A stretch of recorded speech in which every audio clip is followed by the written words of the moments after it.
এখন কথা হচ্ছে উদাহরণ কি পড়া লাগবে? হ্যাঁ, উদাহরণ পড়া লাগবে, কারণ বায়োলজিতে উদাহরণ থেকেও প্রশ্ন আসে।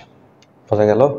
উদাহরণ না পড়লে হবে না, উদাহরণ পড়তে হবে। খেয়াল করো, আমরা উদাহরণ পড়বো এখন। দেখো, প্লাটিহেলমিনথেস, তাহলে প্লাটিহেলমিনথেস পর্বের বৈশিষ্ট্যগুলো পড়াইছি না? পর্বের বৈশিষ্ট্যগুলো কিন্তু পড়াইছি। তাহলে এখন আমরা সব উদাহরণ পড়বো না, আমরা কিছু উদাহরণ নিয়ে কথা বলবো, ইম্পর্টেন্ট উদাহরণগুলো নিয়ে কথা বলবো। তাহলে প্রথমে যে উদাহরণটা জানতে হবে, ঠিক আছে? তাহলে প্রথমে যে উদাহরণটা জানতে হবে, তোমরা সবাই একটু বই দেখো। প্রথমে আমরা যে উদাহরণটা পড়বো এটা হচ্ছে যকৃৎ কৃমি। যকৃৎ কৃমি, ঠিক আছে? তাহলে আমরা কিন্তু পড়ছি প্লাটিহেলমিনথেস, তাই না? এর মধ্যে কিন্তু পরজীবীও আছে। তাহলে যকৃৎ কৃমি, তাহলে এরা মানুষের যকৃতে বসবাস করে। কোথায় বসবাস করবে? যকৃতে। দেখো, যকৃৎ কৃমি, এর সায়েন্টিফিক নেম কি? এর সায়েন্টিফিক নেম হচ্ছে ফ্যাসিওলা হেপাটিকা, ঠিক আছে? তো যকৃৎ কৃমি নাম কি? ফ্যাসিওলা হেপাটিকা, ঠিক আছে? তাহলে তোমরা মনে রাখবা, তোমরা কি মনে রাখবা? দেখো, তোমরা মনে রাখবা হচ্ছে হাফেজ। কি মনে রাখবা? হাফেজ, ঠিক আছে? কি মনে রাখবা? হাফেজ। খেয়াল করো, উল্টা দিকে যাবা, উল্টা দিকে যাইতে হবে। দেখো, জ জ দিয়ে মনে রাখবা যকৃৎ, ঠিক আছে?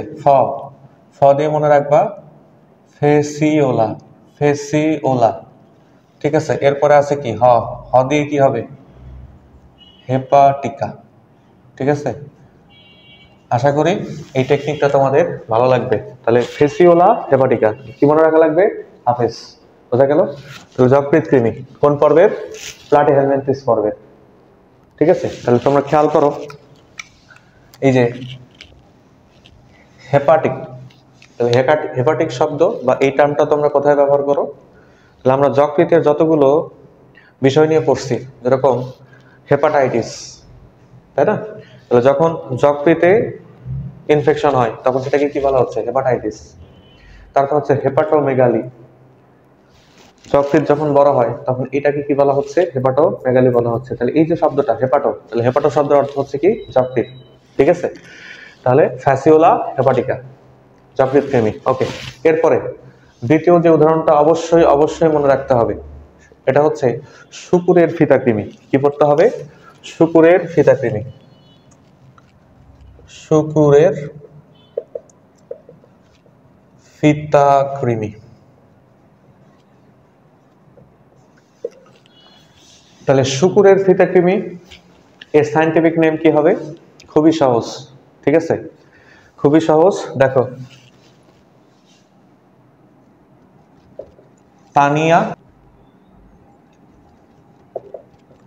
খুবই কিন্তু সহজ, তানিয়া সোলিয়াম, বুঝছো? তাহলে শূকরের ফিতা কৃমি, তো এটা কেমনে মনে রাখবা? ঠিক আছে, তাহলে তোমরা মনে রাখবা যে যারা কাপড় বানায়, দর্জি, এদের কি থাকে? ফিতা থাকে না? এদের কিন্তু কি থাকে? ফিতা থাকে। তো যাই হোক, তাহলে প্লাটিহেলমিনথেস এই পর্বের প্রাণীরা কিরকম হবে? এদের দেখতে ফিতার মতো চাপটা, ঠিক আছে? তাহলে তোমরা মনে রাখবা যে তোমাদের এলাকায় একটা দর্জি আছে, দর্জির নাম হচ্ছে কি? তানিয়া। দর্জির নাম কি? তানিয়া, ঠিক আছে? তাহলে তোমরা মনে রাখবা তানিয়ার সলোনা, তানিয়ার সলোনা ফাঁস, ঠিক আছে? তাহলে তোমরা মনে রাখবা তানিয়ার সলোনা ফাঁস, তানিয়ার সলোনা ফাঁস। ওকে, দেখো যে ফাঁস, ফ দিয়ে মনে রাখা লাগবে, কি মনে রাখবে? ফিতা। ফ দিয়ে কি মনে রাখবা? ফিতা, ঠিক আছে? তাহলে তানিয়া, তানিয়া দিয়ে কি মনে রাখবা? তানিয়া। সলোনা দিয়ে কি মনে রাখবা? সোলিয়াম, তানিয়া সোলিয়াম, ঠিক আছে? তাহলে এভাবে মনে রাখবা, আশা করি এভাবে মনে রাখতে সুবিধা হবে। হ্যাঁ, এগুলো অনেক ইম্পর্টেন্ট। দেখো, এই যে উপরের যেটা, উপরের এটা, এখান থেকে কিন্তু তোমার ঢাকা বিশ্ববিদ্যালয়ে প্রশ্ন আসছে, ঠিক আছে? ঢাকা ইউনিভার্সিটিতে 2020-21 সেশনে, 20-21 সেশনে এখান থেকে কিন্তু অ্যাডমিশনে প্রশ্ন দিচ্ছে, ঠিক আছে? নিচে কোনটি প্লাটিহেলমিনথেস পর্বের? তাহলে কি মনে রাখা লাগবে? যকৃৎ কৃমি। অথবা এই যে শুকরের ফিতা কৃমি। তাহলে এই উদাহরণগুলো অবশ্যই অবশ্যই কি করা লাগবে, মনে রাখা লাগবে। আচ্ছা, এরপরে এরপরে আমরা আরো একটা উদাহরণ মনে রাখবো, এটা হচ্ছে মানুষের রক্তকৃমি। কি মনে রাখবো? মানুষের রক্তকৃমি। মানুষের রক্তকৃমি। ওকে, এর সায়েন্টিফিক নেম হবে হচ্ছে, দেখো আমি লিখতেছি,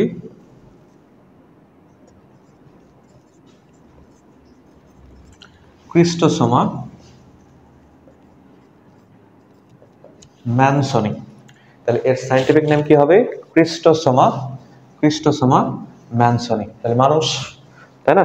তাহলে অবশ্যই তোমরা জানো যে মানুষ এটা ম্যান, তাই না? ম্যান মানে কি?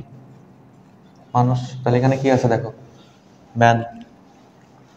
ঠিক আছে, তাহলে ক্রিস্টোসোমা ম্যানসনি, এটা মনে রাখতে হবে। তো এটা কেন ইম্পর্টেন্ট? ঠিক আছে, তাহলে দেখো, এটা মানুষের রক্তের কৃমি। তাহলে এটা রক্তের মধ্যে পরজীবী হিসাবে বসবাস করে।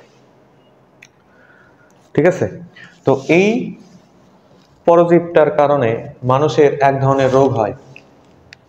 কি রোগ হয়? শামুক জ্বর।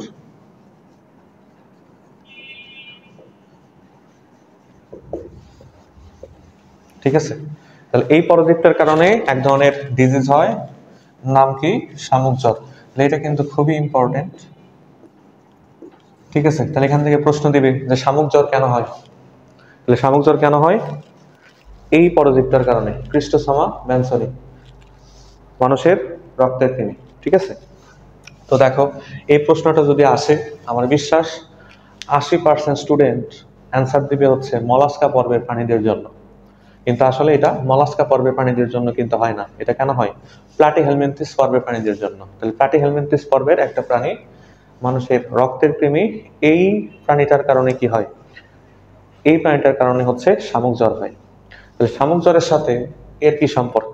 দেখো, এই যে কৃমিটা, ঠিক আছে, তাহলে এই কৃমিটা তোমার মানুষের দেহে এটা পরে আসে। ঠিক আছে, এরা যখন প্রজনন ঘটায়, এরা কোথায় প্রজনন ঘটায়? এরা হচ্ছে শামুকের ভিতরে প্রজনন ঘটায়। বুঝছো? শামুকের ভিতরে প্রজনন ঘটায়, শামুকের দেহেই এই প্রাণীটা বসবাস করে। পরবর্তীতে যখন মানুষ ওই শামুকের সংস্পর্শে আসে, তখন শামুক থেকে ওই পরজীবটা মানুষের দেহের মধ্যে প্রবেশ করে। প্রবেশ করার পরে রক্তকে আক্রমণ করে, যে কারণে জ্বর হয়। আর এই জ্বরটাকে কি বলা হচ্ছে? শামুক জ্বর। বোঝা গেছে?